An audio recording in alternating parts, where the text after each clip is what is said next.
Жазгуль Ильичевна, вот я думаю, что взаимодействие с органом очень важно. Просто вопрос, насколько тесно Министерство цифровизации и развития взаимодействует с секретариатом комиссии по вопросам гражданства сегодня? Я являюсь членом этой комиссии и могу сказать следующее, что в настоящее время секретариат максимально, очень оперативно, быстро рассматривает какие-то заявления. Ни одна анкета от иностранных граждан, которая была направлена от имени департамента на рассмотрение секретариата, не остается без внимания, скажем так. И своевременно, почти что ежеквартально выносятся в этой части, принимаются решения президентом Кыргызской Республики. То есть в этой части тесно взаимодействие идет со стороны департамента регистрации и Минцифры. Рахмат, вот Жазгуль Ильичевна, вот скажите, вот проектом закона предлагается вот статья 1 обозначенного закона дополнить понятием регистрационный учет, под которым следует понимать электронную систему учета граждан Кыргызской Республики по месту жительства.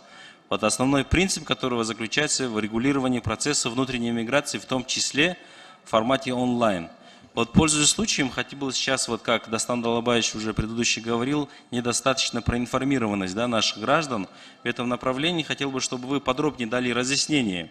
Дело в том, что сегодня не только наши граждане, но и многие представители власти не могут понять, вот работу информирования с населением, просто это предложение к вам нужно усилить. Почему? Потому что очень многие граждане страдают и не понимают, как эту работу проводить. Вот вы можете вкратце объяснить?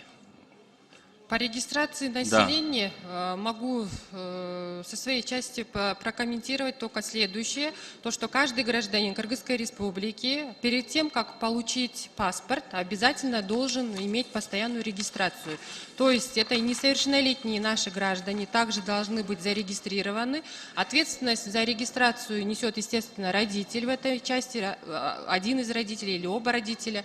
И вопросы, связанные с регистрацией, каким образом это требуется обязательно присутствие самого собственника жилого помещения.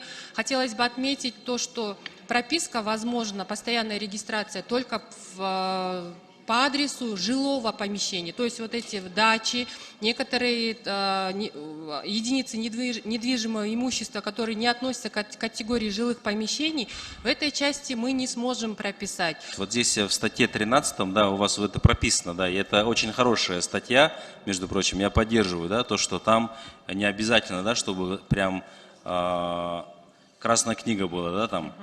В этом плане, конечно, есть очень большой сдвиг, и это очень хороший законопроект. Просто здесь еще у вас указано, что гражданин сегодня должен уведомлять, при каждом изменении онлайн-формате и все такое, но о смене своего места жительства. А какие меры предусмотрены законом за несвоевременную регистрацию граждан в этом случае? Карим Лензарович, по этому поводу мы на комитете рассматривали, очень много было вопросов в этой части. На сегодняшний день, к сожалению, законодательно не предусмотрены какие-то штрафные санкции, какие-либо действия со стороны уполномоченных органов. Поэтому я считаю, что этот процесс остается открытым, вопрос остается открытым. Но нужно доработать, мне кажется. Все равно там нужно условия улучшать для онлайн-регистрации. Вот если человек живет в съемной квартире, в этом случае, вот даже статьи 13 не предусмотрено, каким образом ему регистрироваться?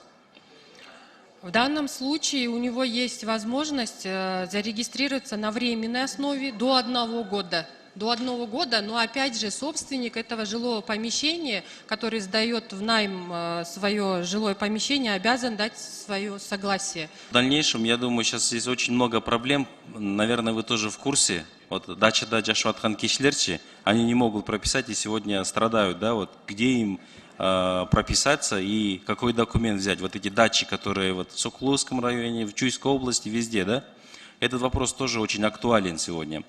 Вот ко мне обращаются жители Джангпахты. У них такая проблема. Родители получили паспорт, а дети не могут получить.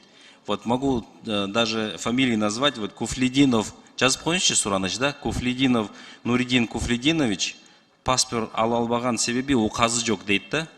Анан Бохопова Альфия Харсановна, свидетельство о рождении Таджикистандан болот. Вот им как получать документы? Если при подаче документов на указ президента со стороны родителей не было внесено ходатайство о том, чтобы их несовершеннолетние дети тоже были включены в эту анкету, в этот пакет документов, тогда получается очень часто, вот как вы сказали, случаи появляются.